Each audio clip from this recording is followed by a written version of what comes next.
everybody. Good evening. It's Mike Tedesco of Wrestleview.com. And Victoria Tedesco. All right. Welcome. It's good to be back. 2 weeks off, and here we are. Man, I've actually missed doing this. Right before, like literally as soon as I pressed the intro video, something just fell off a table. So if you're wondering why we're just laughing, that's why. Hello, everybody. Good to see you all again. Good to be here with yous. Daniel Shell in the room. We got Randy M, Nafisa Dot. We got Quentin Walters, Randy M, Kit Dyson. Oh my goodness, we got people in here waiting for us. This is good stuff. Good to see everybody here. Thank you for joining us. Well, it's good. Yes, like I said, it's good to be back. Oh, CJ Bowman's here. He's here just for the lulz. All right, good stuff. Well, I hope to provide some of that. We hope to provide some of it for you, sir. T3. Hey there, T3. That's right. We have a little child on the way inside of Victoria right now. So Mashoon Walls in the chat room as well. Hello, sir. Hello, everybody. Okay. Good to be back here with you all. It's the Go Home Raw to SummerSlam, so there's a lot going on. Big news tonight with the return of Bill Goldberg. What else happened? Oh, yeah, we have new Raw tag team, new women's tag team champions, and other stuff happened that we're going to talk about as well. But it's been nice. This is we took a week off last week. Thanks, everybody, for sticking around with us. Hey, we got Sweet Louis Veraldi in the chat room tonight. All right, excellent. We had a nice little trip up to Boston, Massachusetts, Salem, Massachusetts, and Newport, Rhode Island. And Saugus. And Saugus, Massachusetts as well. Yes, we can't forget about Saugus.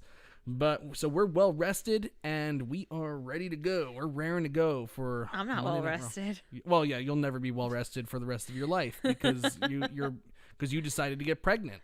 So, yeah, whose idea was that? Also, we are celebrating. This is actually the year anniversary of the Post Raw show tonight. So, welcome to the year anniversary. I didn't know that. Yeah, it is. Oh, it is. Hello. Yeah, I think we did it it was the first week of August that we started. Yeah, I think you're right because it was the week that either the first or second week, only because Ms. and Mrs. premiered the day that we went on our anniversary. That's right. And then, yeah. Okay. That's right. That's right. Kit Dyson says fathers don't get the rest either. Well, I'll certainly do my best. I'll certainly do my best. But yes, this is the anniversary show. We didn't really promote it that much because I just kind of realized it shortly before we went on the air that, yeah, this is the anniversary show. So there's something to that.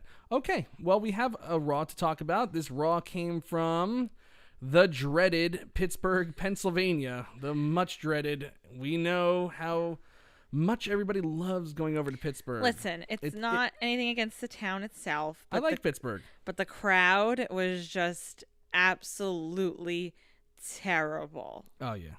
Terrible. They stunk. Things that were great, you would never even know it. I know. Yeah, the only thing that they would react to is like, oh my God, Goldberg's here. Well, who's not going to react to Goldberg? But it's like, you can't send Goldberg out every single time you're in that town. They sit around like waiting for Goldberg. Right. I mean, you almost wonder, like, I was actually almost wondering, are they going to react to Goldberg at that point? Because they were so bad the entire night. Oh my God, yeah. I was worried about that. And in fact, I didn't really even think Goldberg was going to come out tonight. I figured they would tease it and then have him just make the big surprise at SummerSlam and get the enormous pop that would be in Toronto. But hey, this is what they chose to do. In fact, Toronto is really the city where Goldberg kind of got that career renaissance. It was supposed to be a one-off deal with Goldberg and Brock Lesnar. And Goldberg got such a huge reaction at Survivor Series in that town that they decided to, let's make him champion. Let's bring it to WrestleMania. Let's stretch this thing out. I gotta be honest with you. I'm a little mad at Toronto right now. Why? Because I'm being selfish, but I just really wanted SummerSlam to be here again. It's always a way to cap up for summer. It's so early this year. Like this, and again, this is just all like personal. I'm sure everybody else is like, okay, again, Brooklyn, that would have been something, but it just doesn't scream SummerSlam to me. It's hard to believe that this is the go home show for SummerSlam. That's all I'm saying. Yeah, I know. Well, it does seem like it came early this year, and then it's like SummerSlam's going to happen on August 11th, And then their next show is September 15th. So it's going to be a long time before Clash of Champions. But in between that, we'll have some pretty big happenings in the wrestling world as well. So that will be something to keep our eyes on for sure.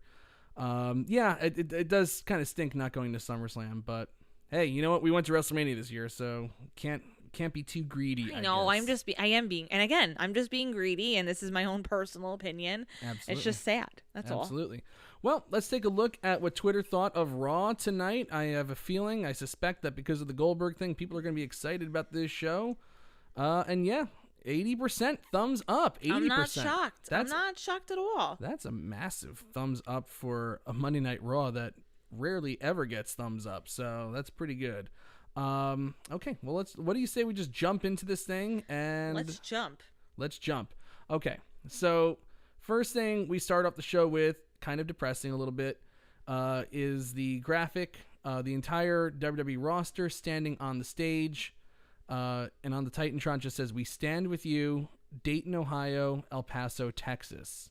Obviously paying tribute to the 2 mass shootings that left about 30 people dead over a period of less than 24 hours over the weekend. And it just seems like, obviously we're not going to get political here, but it is shocking the amount of times that the WWE roster has to come out to the stage to pay tribute and say that they're standing with name your mass shooting disaster here. You know, it's like it's Parkland was last year.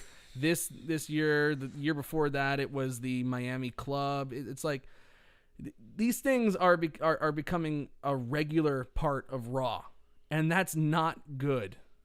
Mass shooting roster standing out on the stage should not be a regular part of Monday Night Raw. Shouldn't be a regular part of anything, to be honest. Shouldn't be a regular part of our national discourse, of our lives. You know, it's very unfortunate, and it's almost becoming like a routine. Like you kind of essentially almost said that, in the sense of like these individuals know what to do at this point. They stand out. We do the 10 bells, and then you know, we pay tribute to them, and it's right. It's sad, and you know, obviously, because everybody in some way is affected, regardless of, you know, your political views or not, and it's terrifying. Also, it's definitely scary for us, especially as teachers. You never know; you might be walking into a war zone every single day. That's not a good thing. And also, they showed the crowd too, like there were a lot of little kids in the crowd. I know. Well, they definitely picked the right town to do this in, because Pittsburgh was extremely quiet for the 10-bell salute, so at least there wasn't anybody like in previous 10-bell salutes where they're kind of shouting and trying to gain attention for themselves. Yeah, no, that's true. You know, so like at least, you know, if you're gonna have a 10-bell salute, might as well do it in Pittsburgh, because they're extraordinarily quiet as it is. It's a kind of sobering way to kick off the show, and it's like, when is our last 10-bell salute for one of those things? I look forward to the day. And this is not a Democrat thing. It's not a Republican thing. It's a humankind thing. Absolutely. You know, it's time to make some changes. And even the president said so. But we'll see what kind of stuff gets backed. Anyway, then we play the new Raw video.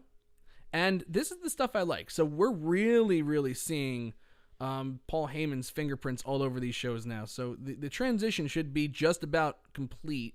I imagine next week's Raw will be the big run with it, enjoy, because like, you know, there's a lot of stories that need to be tied up heading into SummerSlam. So I'm just guessing. I think full autonomy will be given next week on Raw, and I'm looking forward to seeing what happens. But tonight, some of the presentations, and I even noticed this last week, we caught a little bit of Raw when we were on our vacation, but not too much.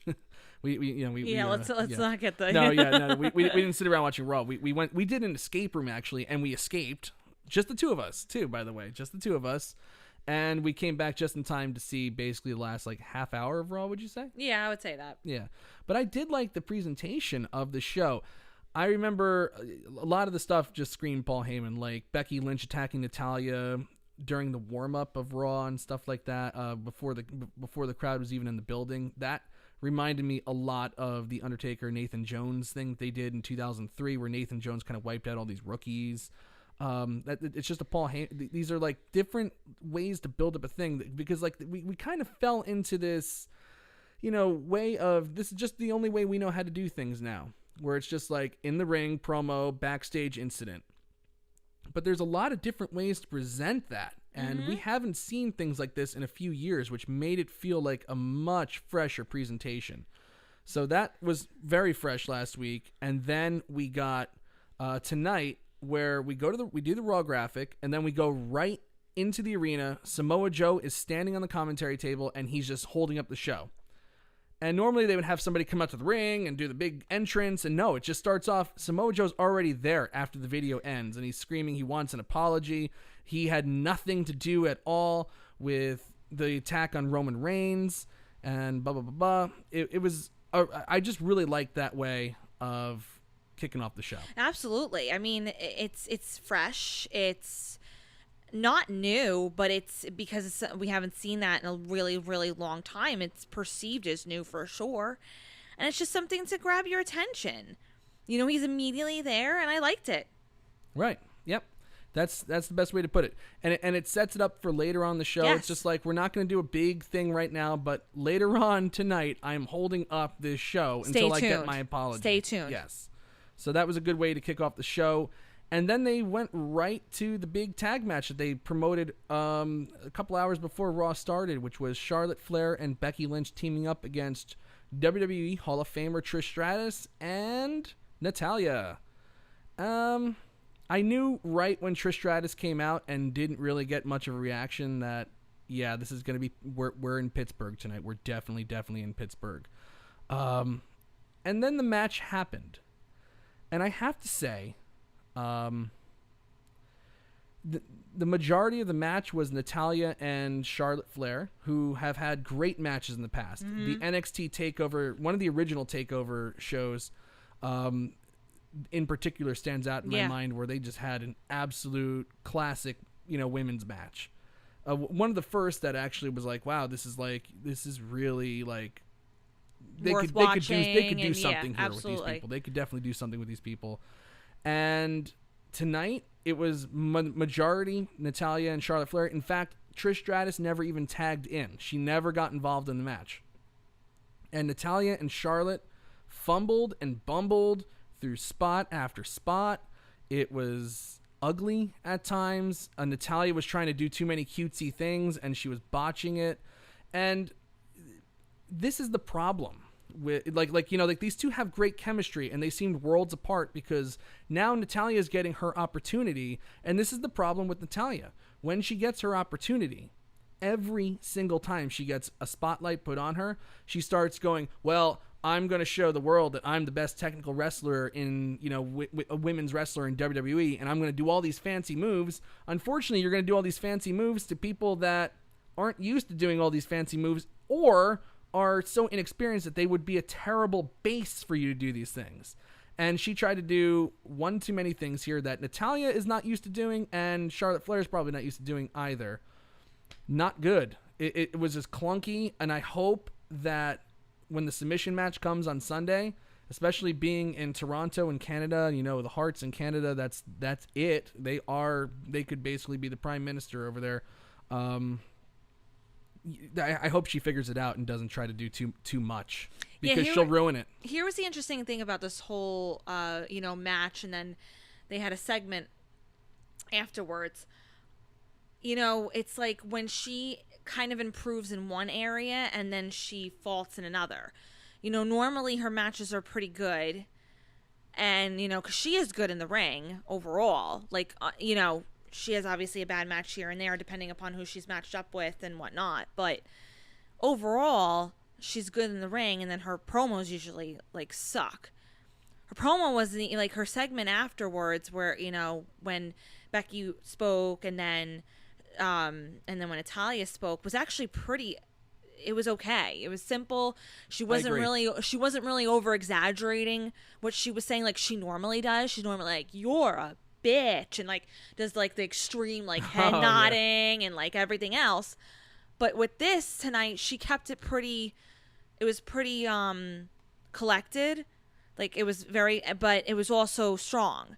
So it's like normally where she excels, she kind of faltered tonight with. So it's like she has so much potential to be this amazing overall wrestler and personality, but she just never really, like, everything's always an over exaggeration. Everything's kind of just like over the top. And that's exactly what she did in the match tonight, which it's like, no, that stuff is fine. Just keep to the basics like you normally do. Showcase the moves that you can execute, and then, you know, whatever. But she just felt like she had to be flashy. And I don't know if it was also because they opened up the show with the match, but I feel like she gets in her own head.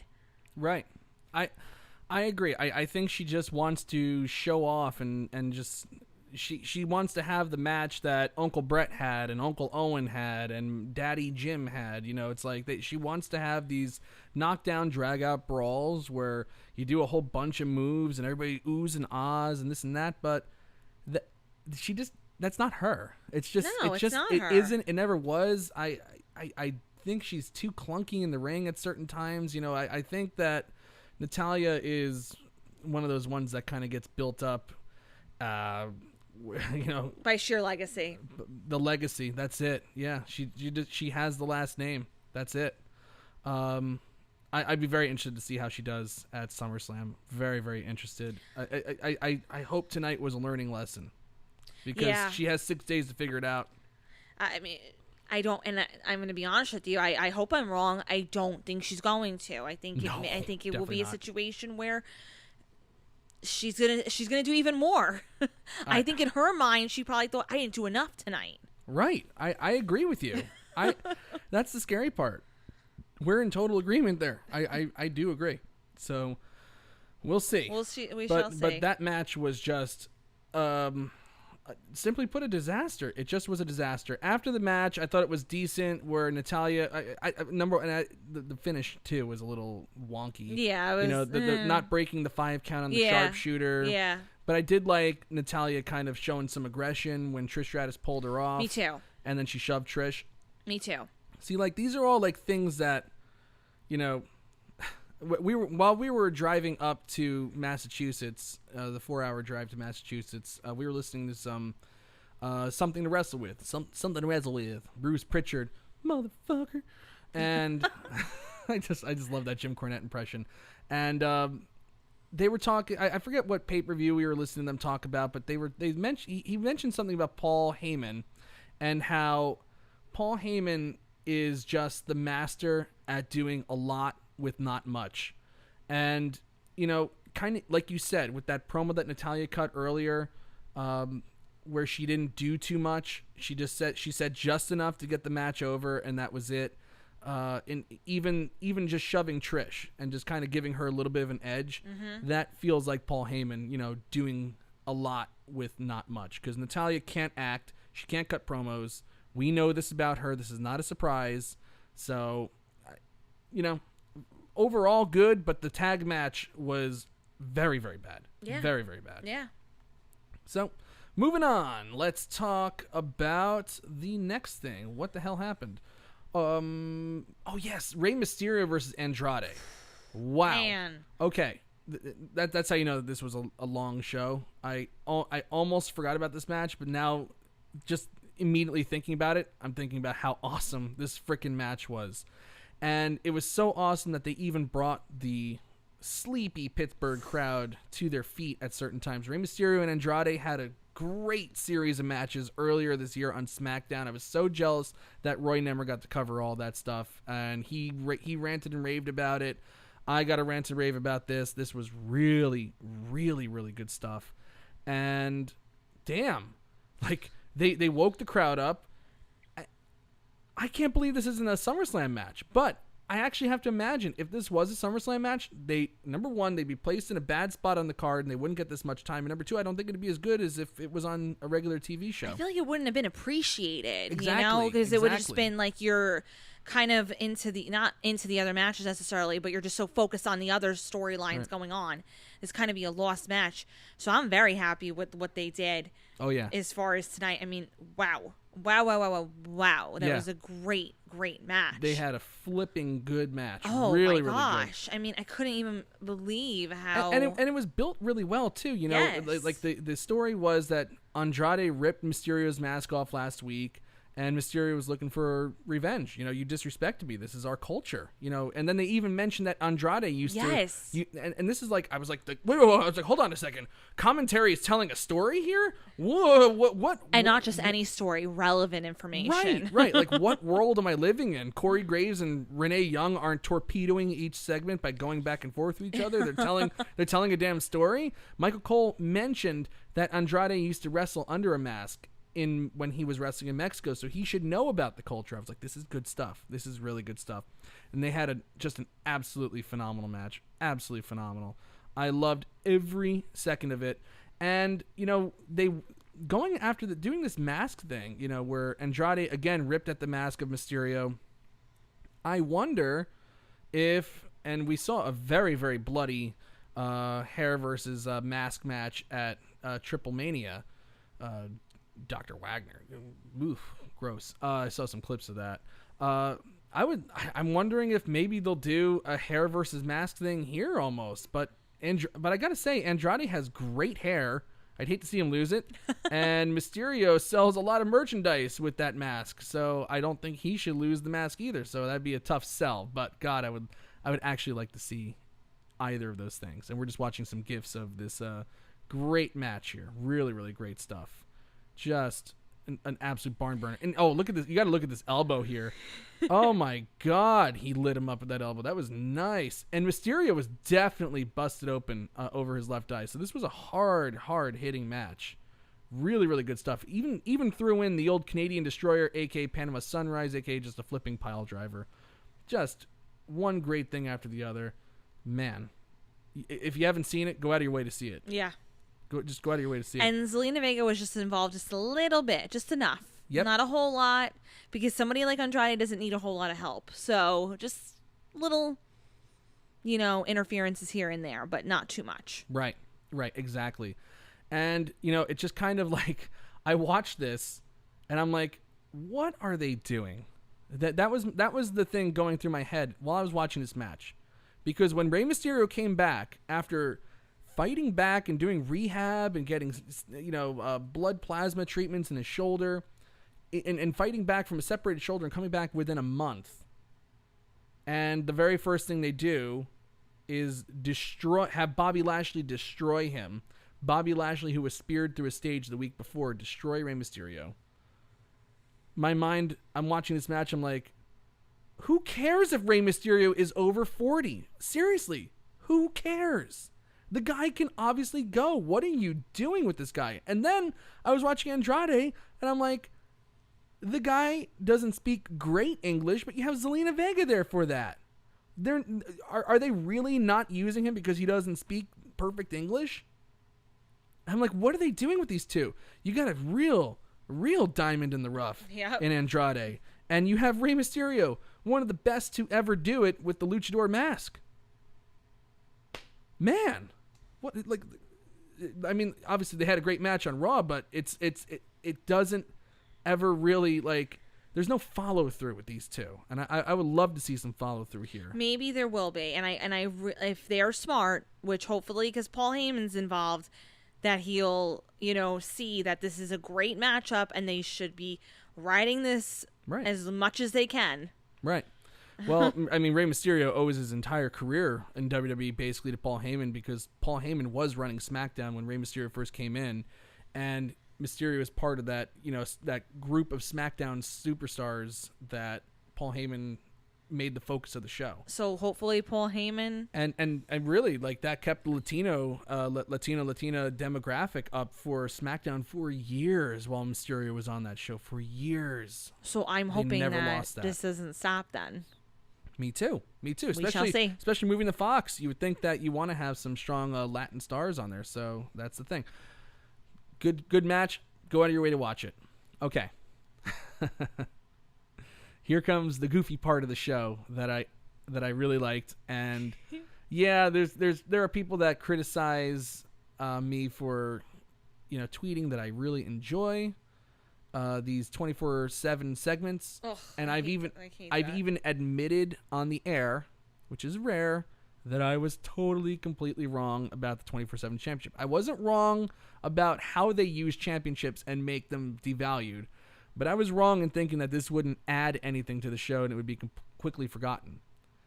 This, in many instances, which kind of goes to show you just kind of how bad the booking has been some of the biggest highlights of Monday Night Raw for the last 2 months. I'm sorry. Anybody who said that, who is giving you crap for liking the 24/7 championship and having a little fun, they are I'm sorry. What do you have going on in your life where you just can't even accept a little bit of entertainment and hilarity in these shows? Not everything's got to be so serious. This is a great comedic, showcase throughout the entire show that they can have. And what's wrong with that?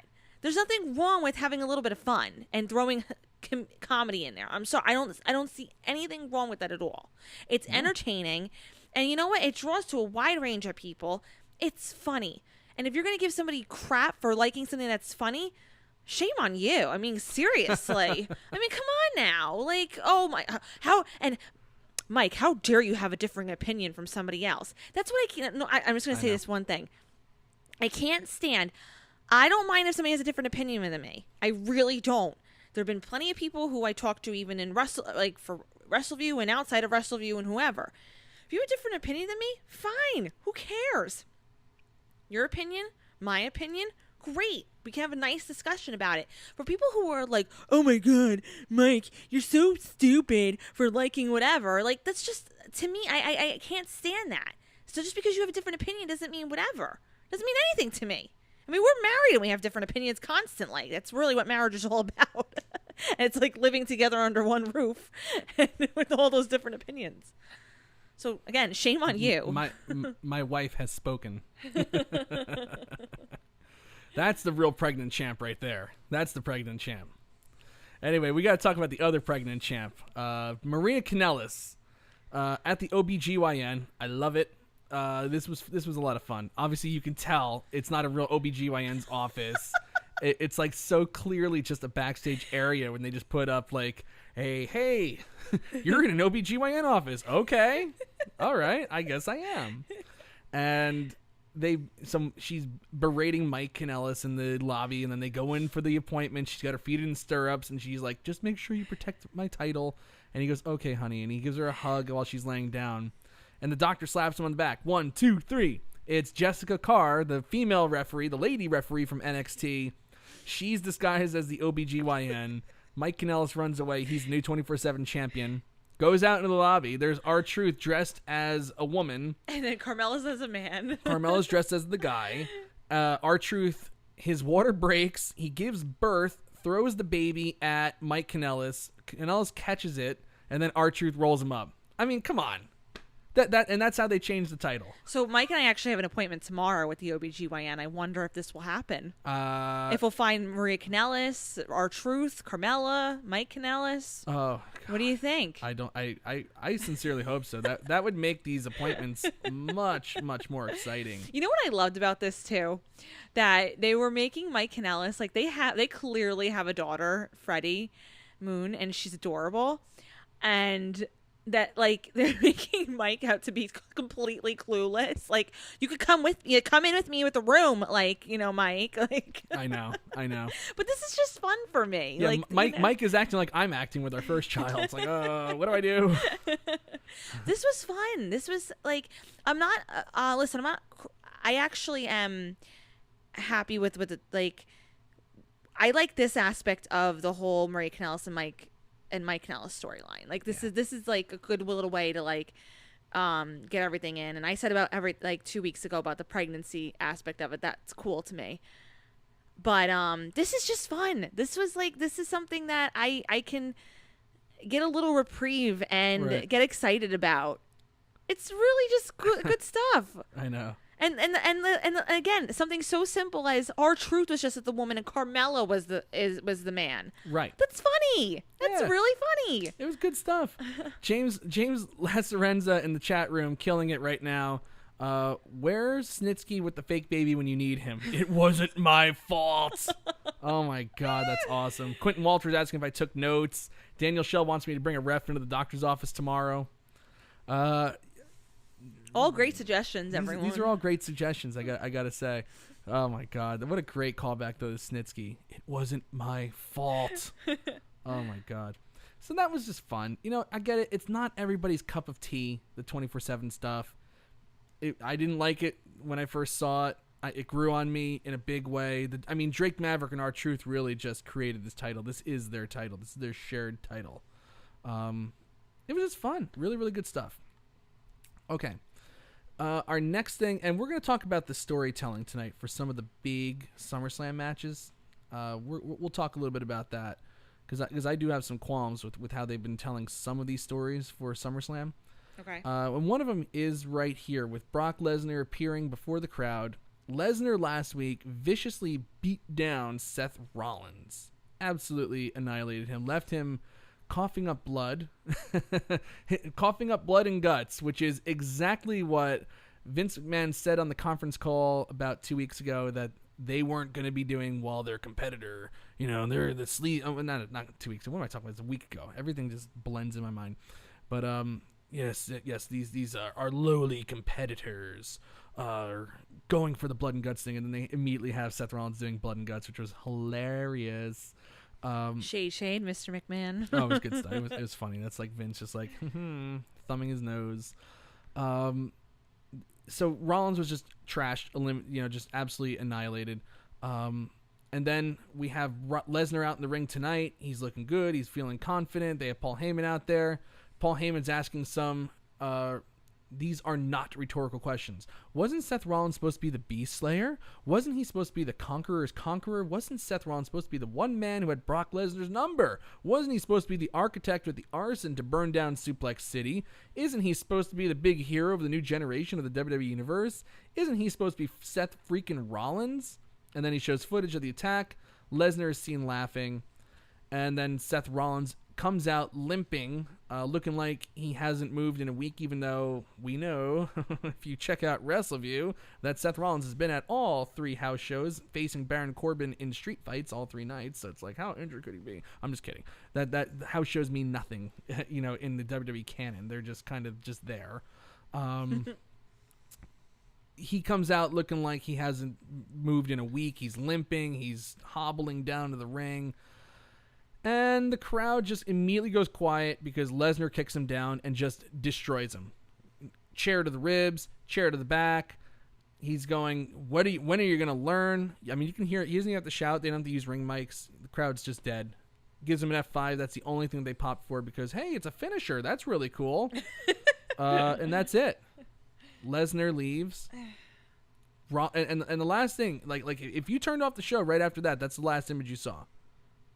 That's it. Just Seth Rollins just completely dead. We come back from the break. Rollins was hit with another F5, and then he grabs a microphone, and of course, Pittsburgh, totally awesome crowd, is giving him the what treatment as he's going, this is one of those moments where you have to ask yourself if this is all worth it. When you love something so much, you do anything to protect it and make it safe, even if that thing you love gets you beaten to a pulp inside and out week after week after week. Yes, this is all I have. This is all I am. Every second of the day, this is all I've ever wanted. I'm going to be at SummerSlam, and I'm going to beat Brock Lesnar. I guarantee it. So, that's fine. Like they kind of brought it back because I really hated seeing him laid out so much. But my qualm with this version of storytelling is that they put Lesnar over so decisively, so emphatically, and Rollins looks like such a broken down that if this guarantee does come to fruition, all Lesnar did was beat a broken down. And if Seth Rollins wins, he's just a broken down guy that Lesnar lost to. So no one really comes out on top here.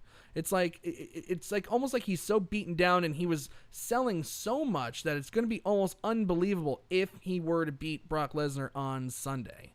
I just think they put Lesnar over way too strong here, to the point where it's like there's no way, your mind can kind of make sense of it to allow you to say like, okay, well, he's recovered enough in these 6 days when he had 7 and couldn't recover to beat Lesnar.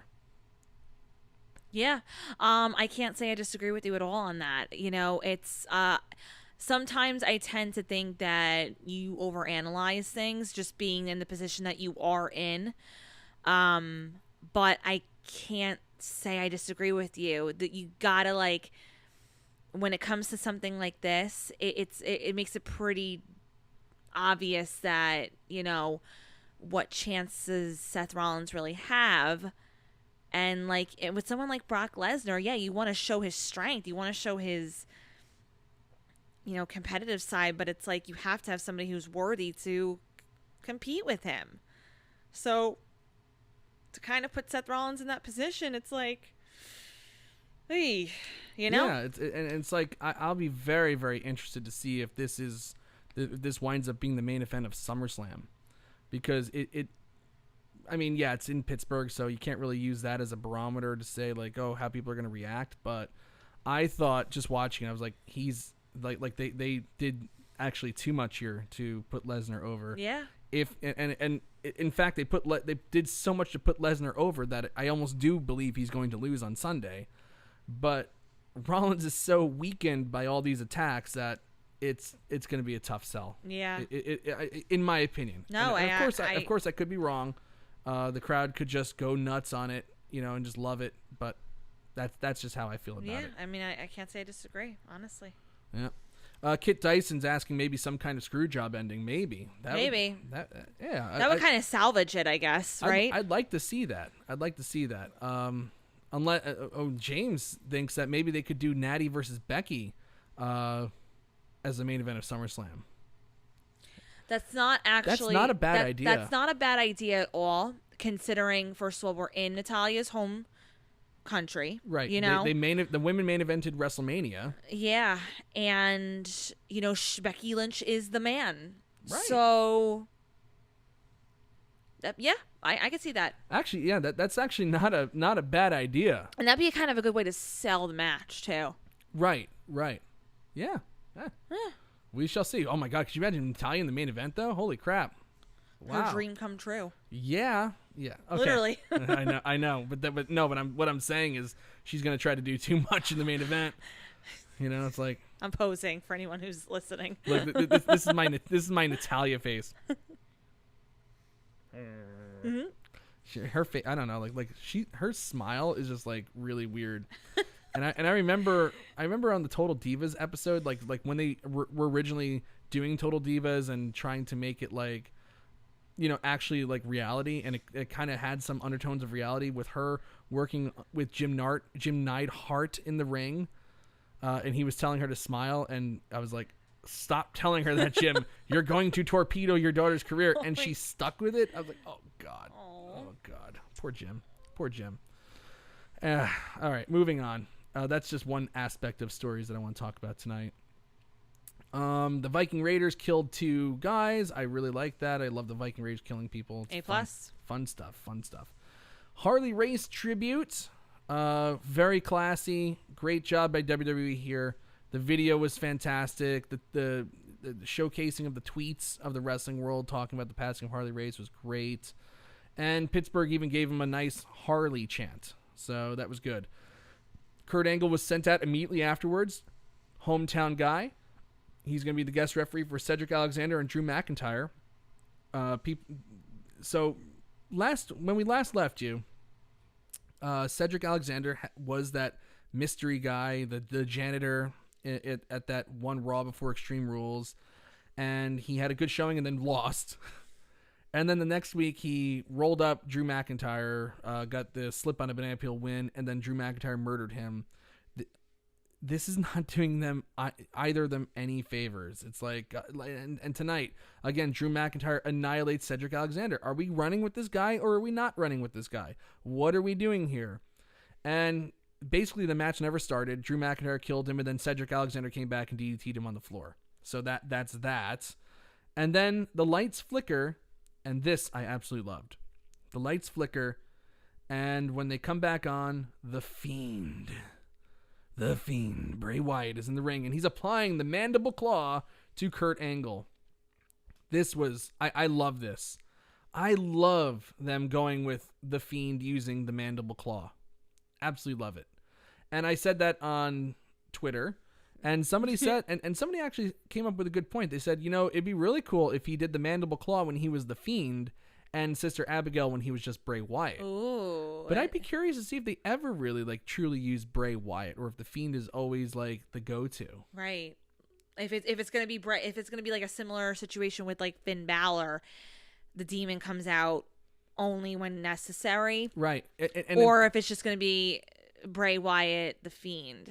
Right, The Fiend when he has matches. But I have to say, I kind of like the idea of using The Fiend every now and then, because that you want that shock. You want that, ooh, wow, look at this. Here's why it's different than the demon, because the Fiend is like this alter ego, to Bray Wyatt, but Bray Wyatt still has that sinister aspect to his personality. Right. Even though he's hey kids, and but there's still something sneaky about it and intimidating about it at the same time.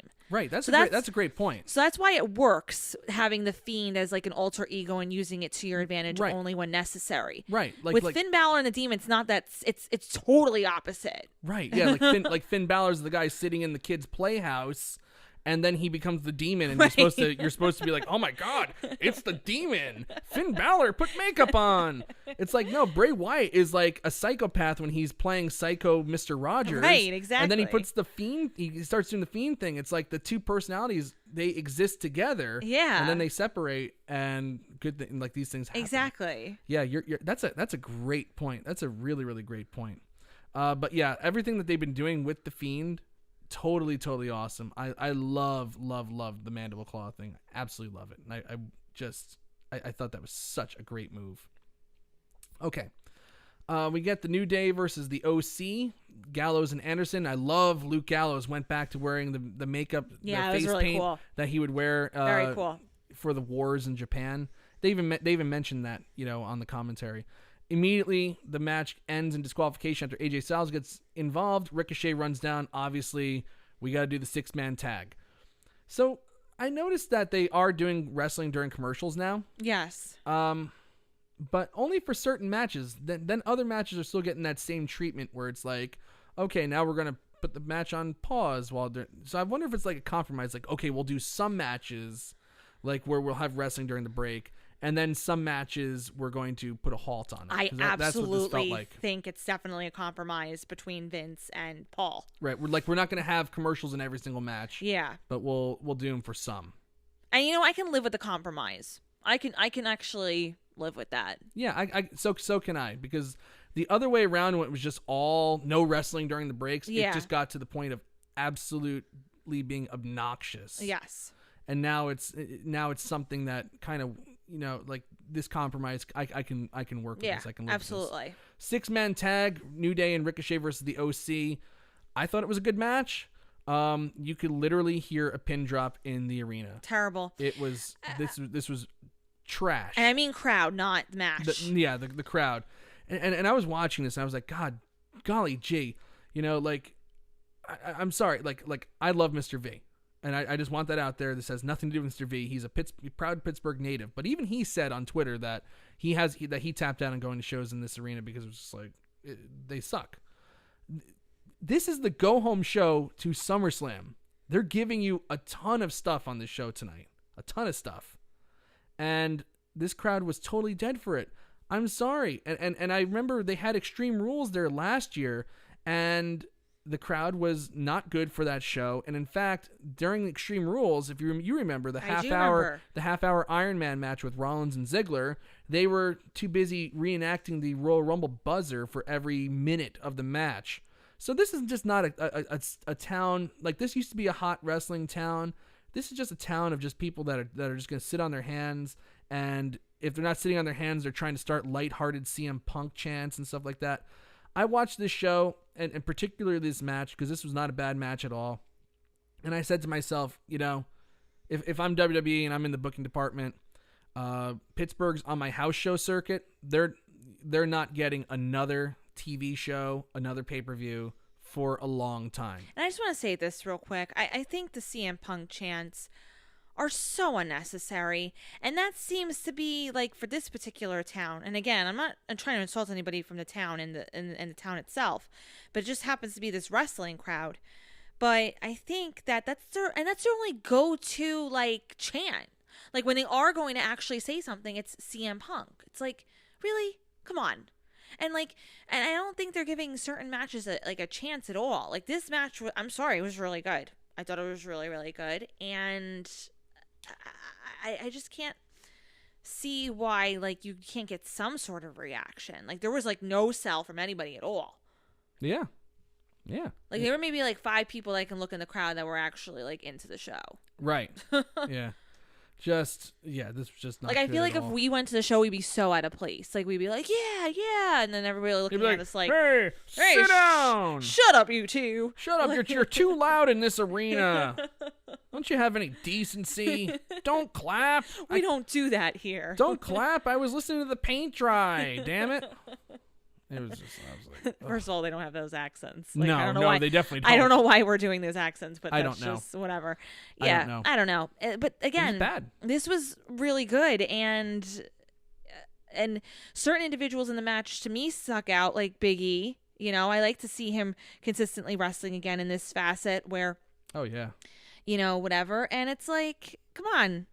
You're getting something good here. Like, I could see if a crowd was silent because they're not getting a good show, but they got a pretty good show overall. So, right, I agree. And they're getting good matches. So, like, what are you complaining about? Oh, well, we want Goldberg and Undertaker and Shawn Michaels and Hulk Hogan and Steve Austin and The Rock all in one everything. show. We want it all. I want the first match to be Mick Foley versus The Undertaker in Hell in a Cell, which actually did take place in Pittsburgh, by the way. I want the second match to be Bret Hart versus Shawn Michaels. I'm trying to think of who's still alive. Yeah, Bret Hart versus Shawn Michaels for the Intercontinental title. I want the main event to be Hulk Hogan versus Steve Austin versus The Rock, with Vince McMahon as the guest referee and Lynn McMahon in a cage above the ring. It's like, what do you want? Like, seriously, I'm sorry, they are just they are in flyover territory for me with WWE touring schedule. They should just be getting house shows. Make them want to have a TV show again. Make them want it. They get like Pittsburgh, they go there like twice a year. It's like, and I know every single time I write Pittsburgh, Pennsylvania in the location area for my recap, I'm like, this show's gonna be really freaking long because this crowd sucks. They're flyover territory, man. Flyover territory. They should have given us the go-home show for SummerSlam, and then they could have gone to Toronto. Yes. They should have had the go-home show at Barclays Center. Absolutely. 100%. 100%. Our crowd totally would have gotten into it, but... Oh, no question about it. But... Hey, you know what? We're going to both the Madison Square Garden shows in September, so you know we'll still be seeing some good stuff. Please, everybody, hope that I can make it there, and I'm not too huge my God. by then. Victoria's gonna be enormous. Funny story, real quick, and then we'll continue on the Raw recap. Yeah, sorry. Like we entered into our 3rd trimester of the pregnancy last Monday, and you know over the weekend we were in Boston. We were doing the Freedom Trail, and Victoria's walking about 2 miles a day, and the heat index was about 100, and she was walking 2 hours a day. I was complaining more than she was. But then as soon as the clock struck midnight for the 3rd trimester, Victoria all of a sudden turned into a pumpkin and like can't get out of bed. Like I was like, what the hell happened to you? You were fine a day ago. And then it's like, oh, my hips are shifting, and I'm like she put like 15 balloons in her stomach. It's and like, my belly button popped. Yeah, it's like, what the hell happened here? Oh my God.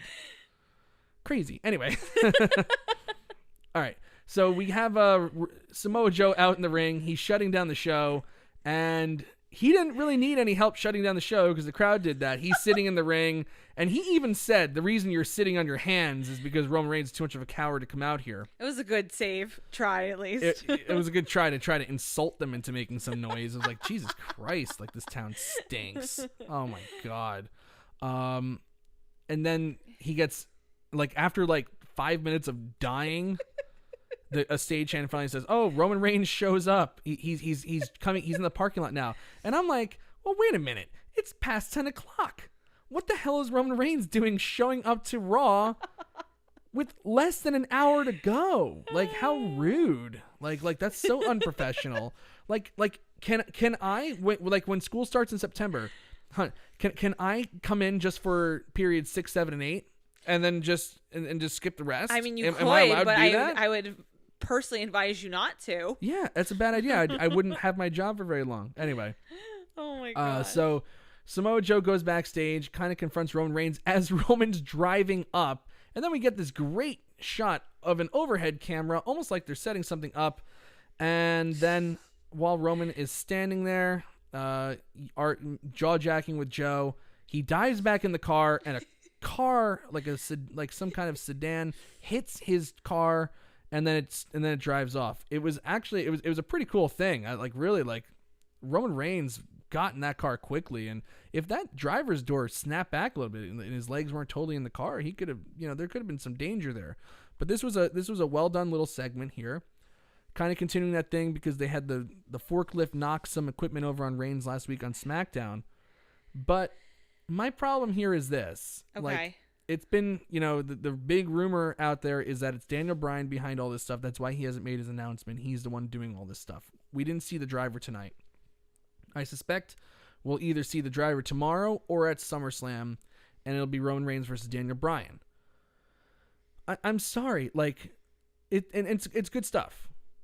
But I have two problems with this. Okay. Number one, it's literally been less than a week, and we've had 2 of these instances, and the pay-per-view's on Sunday. This is just not a lot of time to build up excitement for this match. There should have been stuff happening intermittently throughout the weeks after Extreme Rules. Okay. I don't like that it's just all of a sudden like, well, here this is a week to go. Here's a big promotion. We're just going to shove everything into 4 episodes, and then it's the pay-per-view. I don't like that version of storytelling because this could be a really epic match. It could be a really great match. And they're not doing much. Like there's just not enough time for it to build and breathe.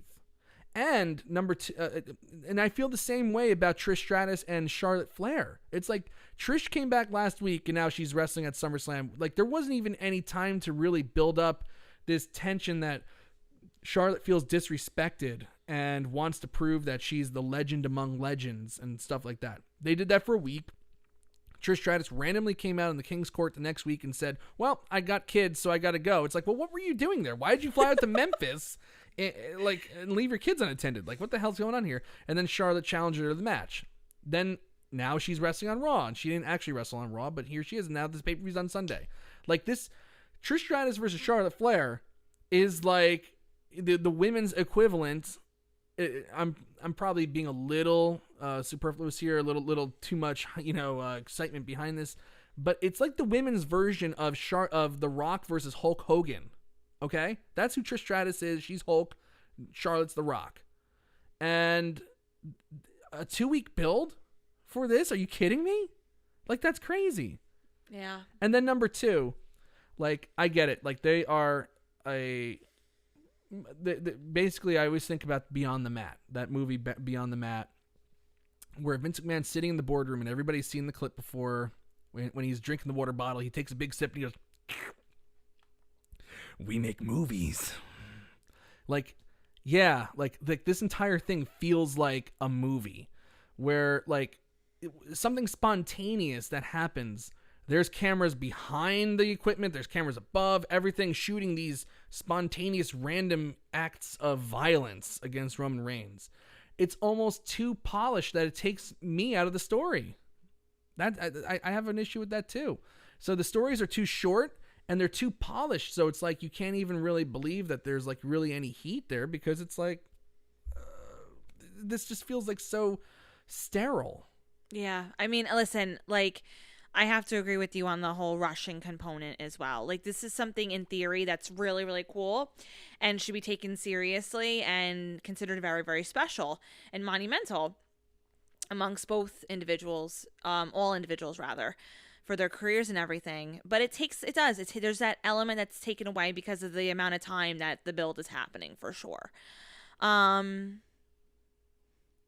far as the other thing with the polish, yeah, I mean, listen, that's something that you obviously struggle with as a scripted company, like, where's that balance of finding, like, in these accidental moments, these feuds and everything like that.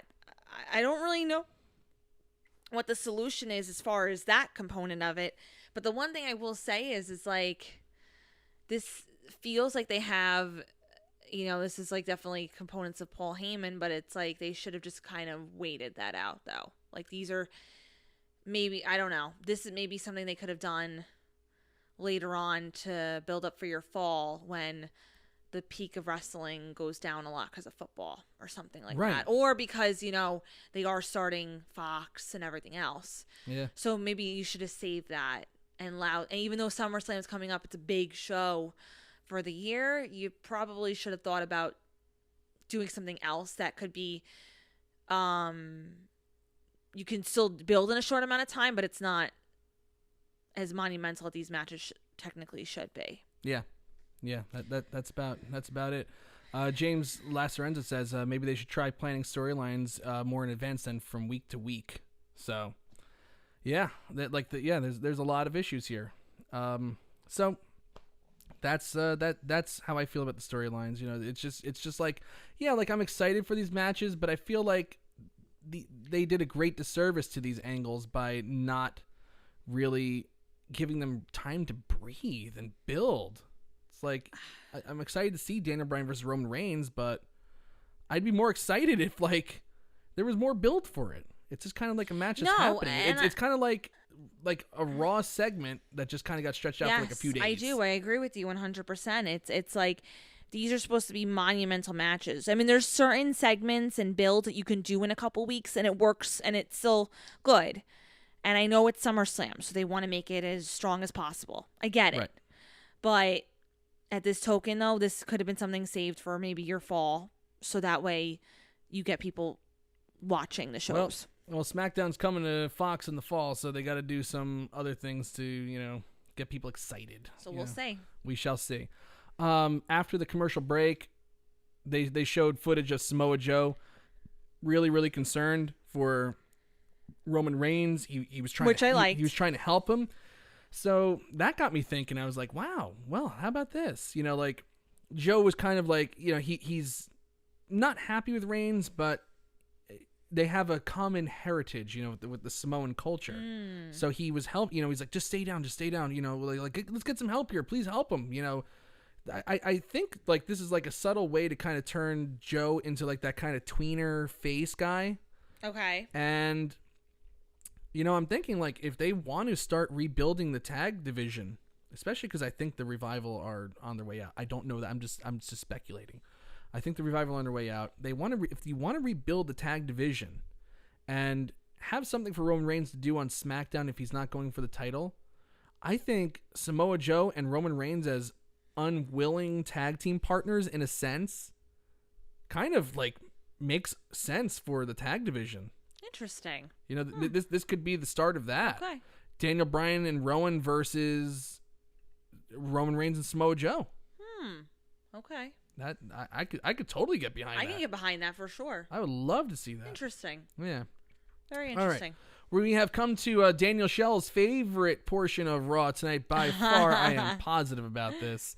WWE Women's Tag Team Championships Fatal 4-Way Elimination Match. As the match was starting... Oh, yes. Say this, please. Okay. Yes. And Victoria's here to back me up. I am. And if you've watched this show, she will not lie on my behalf. She's no horse in this race. No, absolutely not. Yeah. I was watching this, and I said, I remember when the disaster that was December to Dismember, Paul Heyman, that was the night that was basically Paul Heyman walked out the next day because it was so bad. The pay-per-view, and Vince and him had the big blow up, and he left. Paul Heyman would later write a blog, which was really, really good, about the problems with WWE and stuff like that, and his plans for December to Dismember. His plan was to have Big Show, who was the ECW champion at the time, be the first one to be eliminated from the Elimination Chamber. And I was like, that would have been a great idea, because then it's like you spend the entire main event wondering who's going to be the champion now, because you're guaranteed a new champion. They actually stole that idea in the Elimination Chamber in 2008 when Jeff Hardy rolled up Edge in the first Elimination Chamber, eliminated him. They had a new champion crowned at the end of that chamber, and then Edge wound up later on in the second chamber, entering in and becoming the champion there. Like, that's a great move. And I said to Victoria, I said, if I were Paul Heyman, what I'm doing here is this match is going to die before Pittsburgh. It's going to die a painful, horrible death. One of the best ways they can get the people into this match is by letting them know there's going to be new champions. The Iconics, a fun little duo. As wrestlers, they are completely embarrassing. They had the titles for too long. It's time to move on.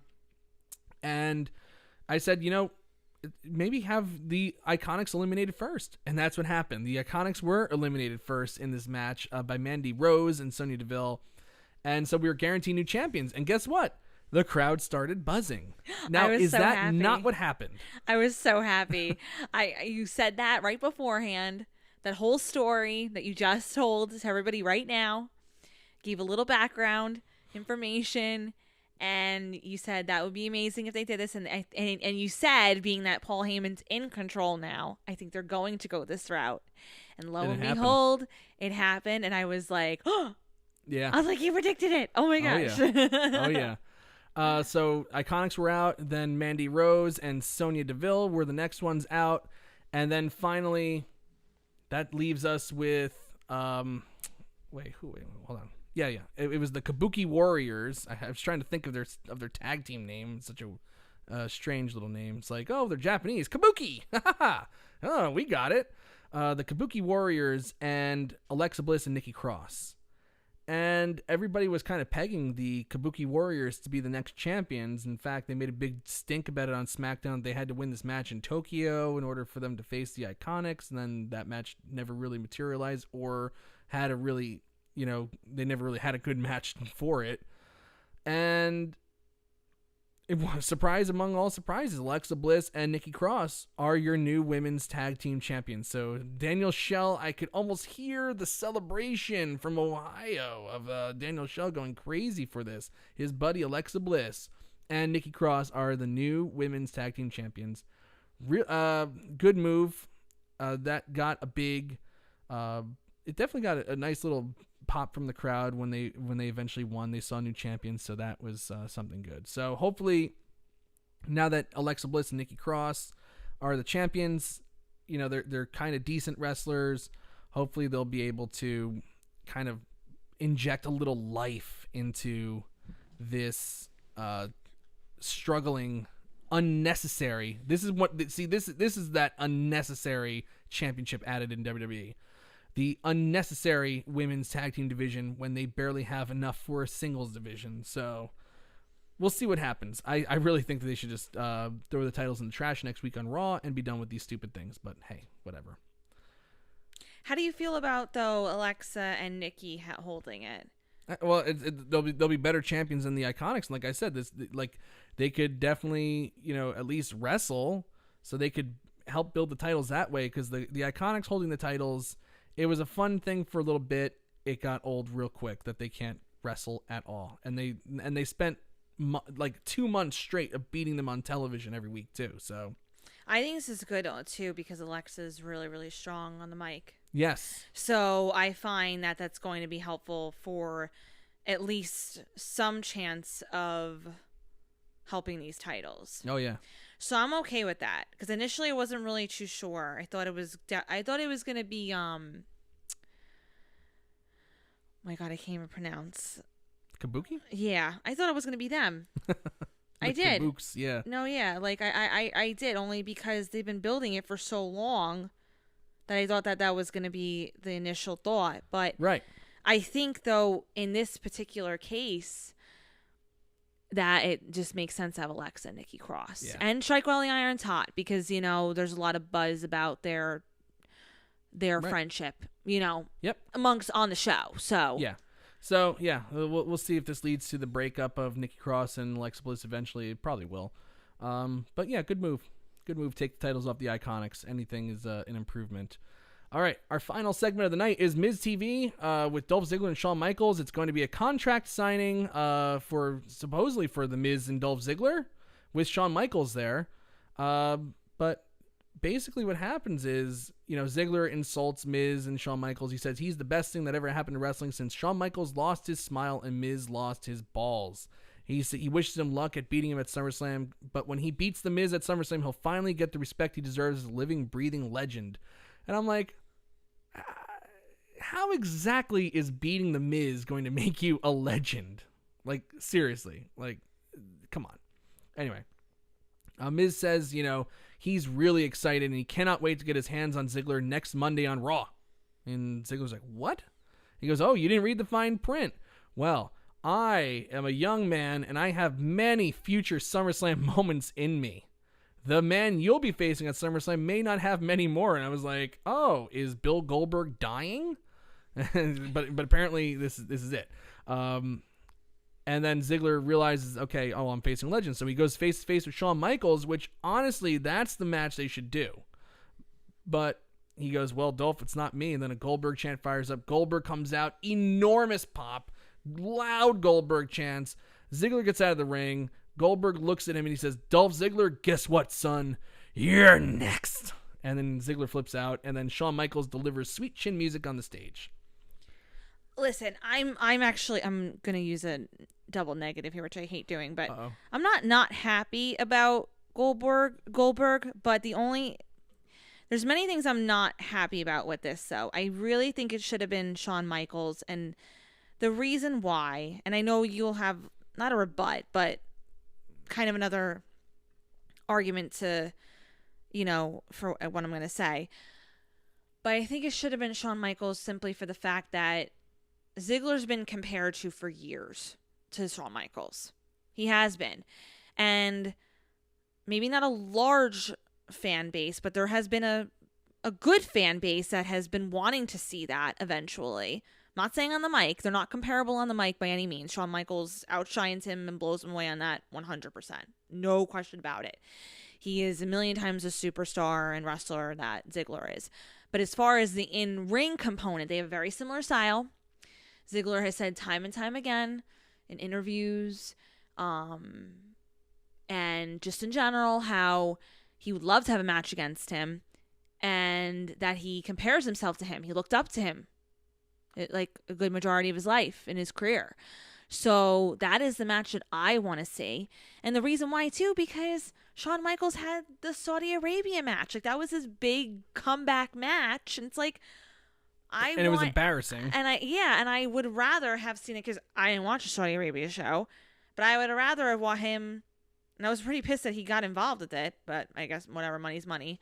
But him having a match here would be kind of like that redemption and like just a good showcase of two men who have been compared to the legend versus the current superstar and just have a brawl. Right. And Shawn Michaels is smart enough where he could kind of work around some limitations and stuff like that. I was happy for Goldberg that he does get a second chance to make a lasting impression after the disaster that was Super Showdown with him and The Undertaker, where at ringside it was 95 degrees. Goldberg got knocked out. It was a disaster, an absolute disaster and Goldberg hadn't wrestled in a year and a half also at that point. Or actually, no, he hadn't wrestled in 2 years at that point. So just a bad situation for him to be in. I felt really bad for him. So I'm glad he does get a little chance to, get some heat back and stuff like that. But I really think that they'd be crazy to not try to build up Shawn Michaels versus Dolph Ziggler. You're totally right. That's the match that people want to see. It's like, why exactly is Goldberg facing Dolph Ziggler? There's no explanation for it. Again, that's just another like short little like, huh? Yeah, and it's like okay, Dolph Ziggler versus Goldberg with a 6-day build. Okay, like no one was asking for it. I'm not upset that it's here. Right. But again, I'm not happy about it, but Right. it's like I would have preferred Shawn Michaels and Dolph Ziggler because it makes a lot more sense. of course it does. That's why they didn't do it. Goldberg is like, okay, okay, you want to, all right. Like, we're like, I feel like maybe the initial thought was Michaels versus, well, then again, I don't know. Maybe it was Michaels versus Ziggler, but then Goldberg's like, hey, I want to do it, but Right. maybe not, because Right. I feel like Shawn Michaels, if he wanted to do something, he has more leverage than Goldberg. Right.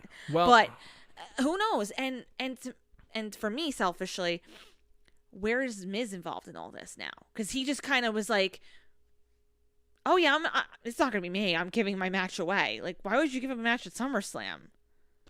I don't. Who knows? Who knows it? Yeah, and like, And where's the opportunity for him to turn heel now? right? So And in theory, well, maybe he helps Ziggler beat Goldberg. Who knows? But in theory, like, you know, if you know, this isn't supposed to be a TV show. It's scripted. It's a scripted combat show, right? Essentially, that's what it is. Okay. It's a variety show. So what is the point of doing all this stuff? Why do you wrestle on Raw every week if there's not some kind of monetary thing involved at the end of your match? You know, like, that's the one thing that I like that AEW does, and I think WWE should do that more, is like, kind of like, why in the world, what was in it for Becky Lynch and Charlotte Flair to get in the ring tonight and team up and face Trish Stratus and Natalya? What made them want to do that? Money. It has to, like, you have to, like, say, there should be some reason why, you know, that like these people are getting in the ring. incentive, yeah. You know, so it's like, you're right. The Miz just gave up a big SummerSlam payday. Like, why? Why would you do that? And heel or not, people love to be showcased, whether you're a heel or not. Of course, you're right, 100%. And that's kind of indicative of Miz's character too. He's a show off. Right. No, Dolph Ziggler's a show off. Right. No, but but true. I get but it. Miz is cocky, and Miz is, you know, he loves the TV, he loves the cameras, he loves the spotlight. Right. So like, well, yeah, a lot of unanswered questions there, but regardless, we do have Goldberg versus Dolph Ziggler this Sunday at SummerSlam. I thought overall, even though it was short builds for a lot of major matches, not a bad show. A lot of good surprises. The crowd sucked. That's about, you know, the one big negative of the show. Everything else is just like little issues that I have with things, but it's not taken away from it by any means. agree. I give it a thumbs up. I give it a thumbs up too. What say you in the chat? While I look at the poll here. Oh, great. OBS stopped working, so I gotta keep going like this. Okay. 83% thumbs up. It went up during our show, so there's that. Okay. So I am looking forward to SummerSlam on Sunday. I'm looking forward to NXT TakeOver as well. And there may be another show coming out. You know, you never know. You know, we might be doing some more stuff leading up to SummerSlam. I know for sure we're going to have Wrestleview Weekly this Wednesday with Doug Lackey giving predictions for SummerSlam, and I will be on Wrestleview Live with Doug Lackey hosting alongside him to talk about the SummerSlam show. But there might be some more stuff. You never know. I'm looking forward to recapping both NXT and SummerSlam. It's going to be a great weekend for wrestling. If you like wrestling, this is a good weekend for you. And if you're just a hater who hates everything WWE does, you're going to be miserable this week on Sunday at least. Stop hating. And and Randy M, a perfect example too. The finals for G1 are also this weekend as well in Japan, so that's going to be really. This is going to be a jam-packed weekend of wrestling. And on Sunday, of course, a little bit of a bummer, but they will have a memorial service for King Harley Race as well. So it's just one of the great legends of wrestling will have his send-off as well that weekend. So it's just a big wrestling weekend. Very, very big time of the year. And that's just the beginning for August, so pretty good. All right, on that note, let's sign off here. We will be back for Post Raw next week, the Raw after SummerSlam, so make sure you tune in there, episode number 48. I'm Mike Tedesco, the Raw recapper and editor-in-chief of Wrestleview.com. And I'm Victoria Tedesco. That's right. Spilling tea with Victoria. Don't forget that. Never forget. Have a good week. We'll see you soon. Bye, everyone.